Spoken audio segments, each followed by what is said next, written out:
Hola, ¿cómo se encuentran el día de hoy? Sean bienvenidos a un episodio más del podcast Estudio Complexus.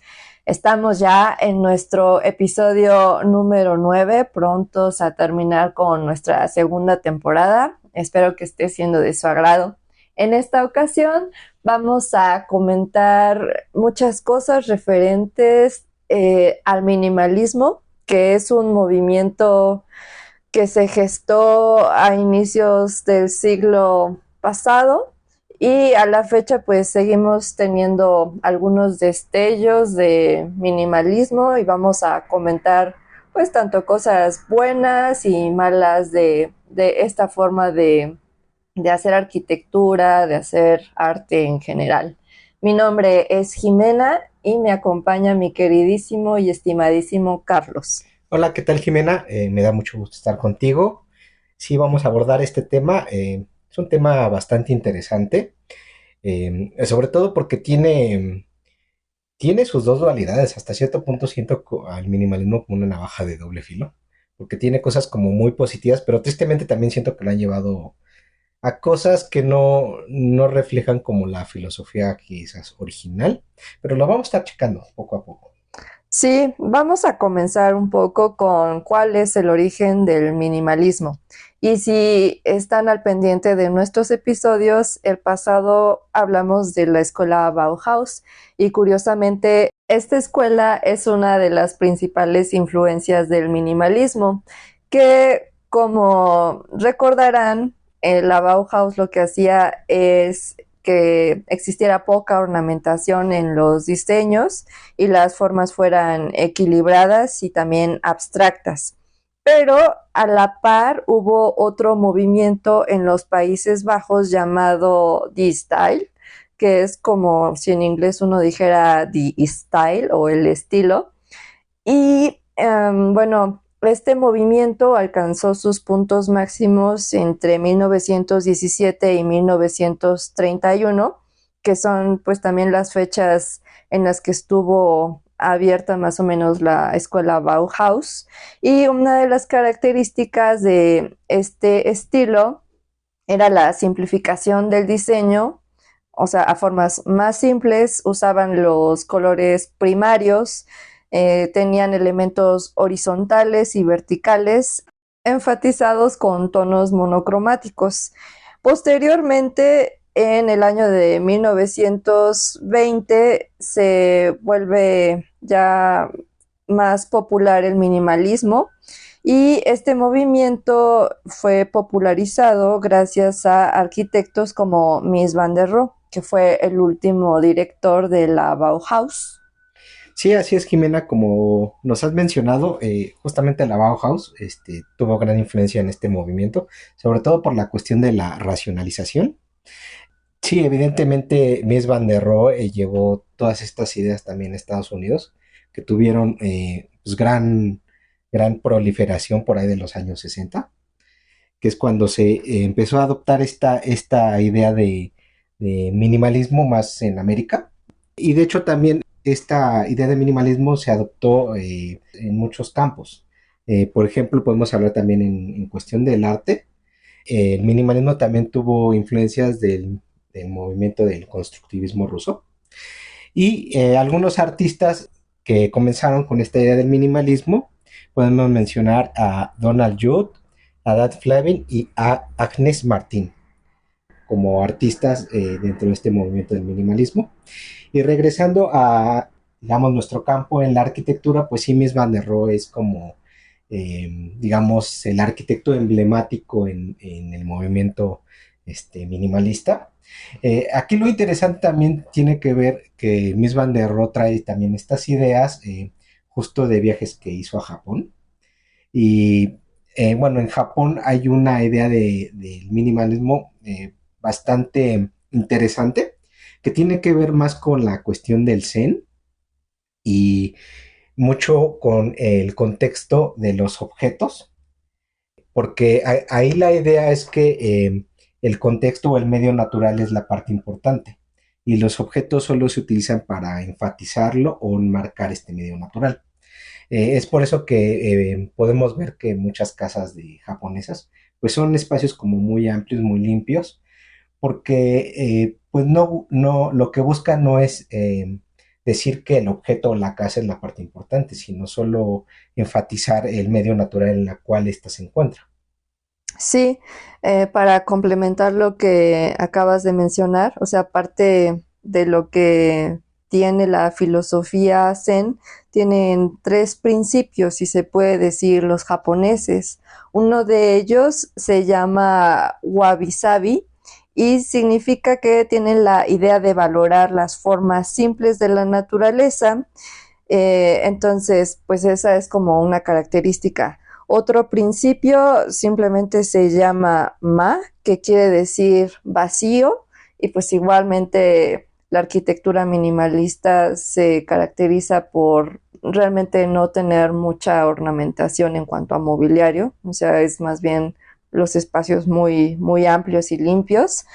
Y tienen otro principio llamado Seihaku, que quiere decir que tiene que ver con la quietud, lo que les permite la meditación dentro de esos espacios. Sí, aquí lo que podemos hacer énfasis es que, bueno, en lo que es Japón no es que haya surgido el minimalismo, porque ni siquiera existe el término como tal. Uh En -uh. Japón más bien es una cuestión ya cultural arraigada de, pues, de muchos, muchos años. El término de minimalismo fue más bien que estas ideas fueron cuando llegaron a Estados Unidos, mucho en parte también por Miss Van der Rohe.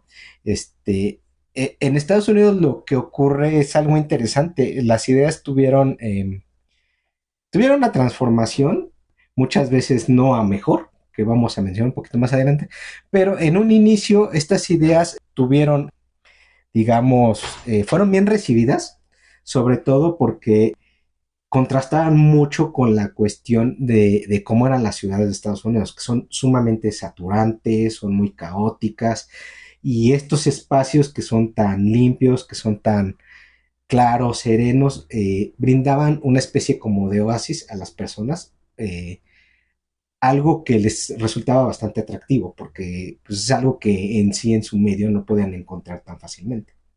Sí, pues de hecho los arquitectos minimalistas lo que hacen normalmente es combinar la naturaleza al interior de los espacios generando un equilibrio con el medio ambiente.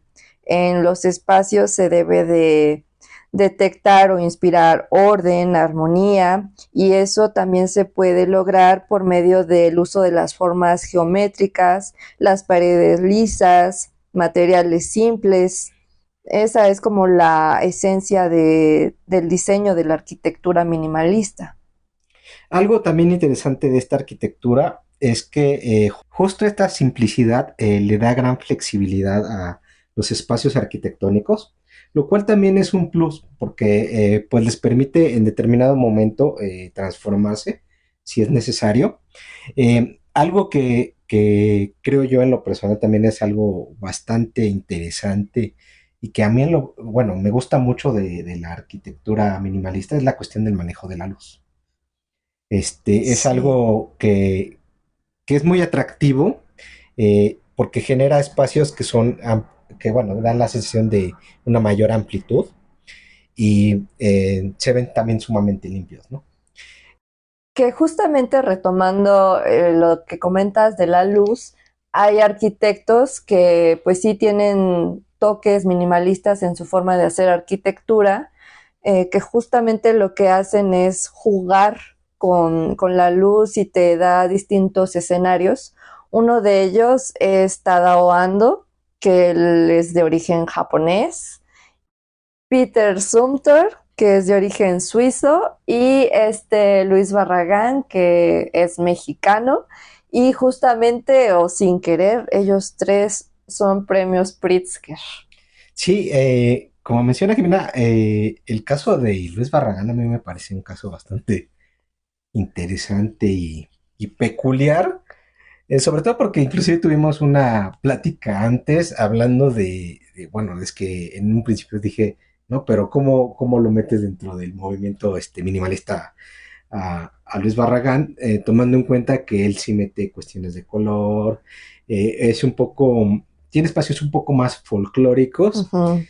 Pero sí, Jimena justamente me hizo ver que sí coquetea con ciertos detalles del minimalismo, lo cual es bastante impresionante, sobre todo porque alguna vez un profesor me llegó a comentar que es muy difícil que puedas integrar la cuestión del minimalismo aquí en México, sobre todo por la cuestión cultural, porque en sí los mexicanos somos muy coloridos, muy como Nos gusta tener saturantes en muchas ese cosas aspecto, ¿no? Entonces decorativas. no tiene nada que ver con el minimalismo en ese aspecto.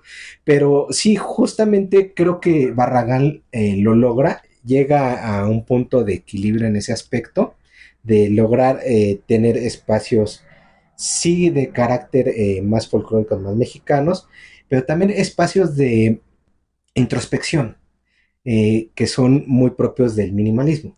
O sea, y a lo mejor pueda que no haya sido su intención reflejar minimalismo, pero sin querer por los intereses en el caso del paisajismo, o sea, combina muy bien su forma de hacer arquitectura de paisaje con la integración del paisaje hacia el interior de su casa, o también como era una persona muy religiosa, igualmente generaba espacios sobrios que te invitaban a la meditación. Sí, de hecho, si vamos a eso, o sea, realmente él sí, digamos, respeta los fundamentos originarios del minimalismo en cuestión de que lo que busca es tener espacios de introspección, de poder religarte también con el medio natural, que es algo como muy importante y que viene desde, pues, las raíces de la cultura japonesa, como ya habíamos mencionado. Sí, y sin salirnos de la línea con este Barragán, pero también metiendo un poco a Matías Geritz, por ejemplo, una pieza arquitectónica icónica de minimalismo dentro de México que se hizo en los inicios de la década de los 50 fue el Museo Experimental del Eco, que estuvo a cargo de Matías Geritz y se caracteriza por ser minimalista, por la forma en cómo está conformada, o sea, es también muy simple, usa muchas figuras geométricas, pero igualmente por una escultura muy importante que fue la serpiente, que actualmente me parece que ya no está ahí porque es una escultura itinerante que se va a muchos museos, y esa serpiente que es como una abstracción y está toda triangulada de alguna manera, es una pieza importante. Y otro ejemplo de un conjunto escultórico urbano importante que también se caracteriza por ser minimalista es el que está en Ciudad Satélite, que son las torres de Ciudad Satélite. Este fue un trabajo colaborativo entre Luis Barragán y Matías Geritz y son prismas triangulares de 37 a 57 metros de altura, con hechos de cemento coloreado, y esa obra pues constituye también un referente minimalista. Sí, aquí básicamente es por la cuestión del cómo maneja la geometría y la simpleza pues básicamente los volúmenes Uh en -huh. sí. Otro aspecto que es también interesante del minimalismo es que justo estos espacios que han sido reducidos y priorizados a sus elementos esenciales, pueden ir muy bien también de la mano de lo que es el movimiento de la sustentabilidad en general, sobre todo en la cuestión de reducir los materiales o no utilizar materiales que no sean necesarios para las obras en general. Obviamente no todos los proyectos de índole minimalista pueden entrar dentro de este género de sustentabilidad, pero sí podrían, digamos, emonar bastante bien, Sí, de porque cierto digo, modo. también consumes menos para amueblar, para decorar la casa, ¿no? O sea, porque todo es más Sí, de simple en hecho, teoría. ahora que lo mencionas también, algo que es bastante interesante es que últimamente el minimalismo también se ha creado una especie como de filosofía de vida, justamente en la cual se busca como vivir con, digamos, lo esencial Pero bueno, hasta este momento hemos abordado este tema, pues básicamente enfocándonos en el lado, pues más, digamos, más positivo de lo que sería el minimalismo. Sin embargo, por desgracia, esta corriente también se ha ido también a ciertos polos que pues realmente no son tan positivos, ¿no? Justo este exceso de racionalización en productos, en la arquitectura, ha llevado también a lo que podemos denominar como la muerte del detalle. Justo existe un exceso de neutralidad pues, en los objetos en sí, los cuales terminan siendo carentes de personalidad e identidad. Esto tiene mucho que ver también, sobre todo, con que se ha priorizado la mercadotecnia sobre la estética. ¿A qué nos referimos con esto? Que un objeto, llámese arquitectura, llámese un mueble, lo que sea, que es más neutro, que es más carente de identidad, es más fácil que se comercialice en cualquier parte del mundo. Aunado porque está de moda. Aunado O porque está sea, de moda. eso es también lo que vende. Sí, exactamente. Vaya, un objeto que tiene mucha personalidad, que tiene características de identidad de cierta región, es muy difícil que puedas comercializarlo en cualquier parte del mundo, más que pues, justo en la región donde se produce, ¿no? Pero sí, justo obedece más a cuestiones de comercialización que a otra cosa. Eh, También existe cierta pérdida de diversidad y belleza en los objetos. Termina también deshumanizando y desliga al ser humano con su entorno natural, creando espacios que son mecanizados y ambientes que se vuelven estériles y bastante fríos. Sí, digo como ejemplos de lo que acaba de mencionar este Carlos, si algunos conocen la tienda de IKEA, o sea, es una tienda como de diseño escandinavo, que, o sea, sí te venden cosas, pues, o sea, su diseño es muy simple y justamente se adapta pues prácticamente a cualquier lugar en el que tú vivas, o sea, porque pues la función la va a realizar ese objeto de diseño. Y en cuanto a la arquitectura, actualmente hay un estilo como supuestamente minimalista, que es como una réplica que ya ves en muchos despachos actuales.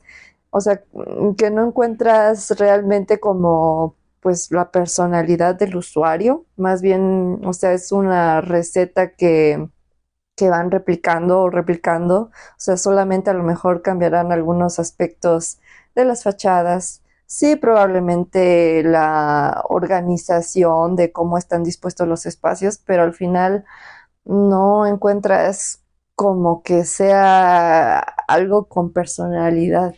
Sí, por ejemplo, lo que dice Jimena respecto a la cuestión de la arquitectura tiene que ver también que, por desgracia, el minimalismo se ha transformado, lo han transformado con esta idea de que estos espacios o estos diseños minimalistas son para personas de alto poder adquisitivo, que son, pues sí, que reflejan un cierto estatus, ¿no? Ujú. Un cierto estatus económico, más que nada. Pero en sí, pues realmente, digamos, la filosofía original de la cual surge, pues ya no tiene nada que ver. Y otro ejemplo en cuestión de productos es, por ejemplo, la marca Mac. Mac ha hecho sus diseños completamente enfocados en el minimalismo, pero este minimalismo, pues chafa, podremos decirlo, en donde, pues sí, o sea, la idea es que se prioriza mucho esta idea de exclusividad, de estatus, cuando pues en realidad pues no, no tiene nada que ver, ¿no? Y lo vemos mucho tanto en sus productos como en sus mismas tiendas, ¿no? Sí. Así es.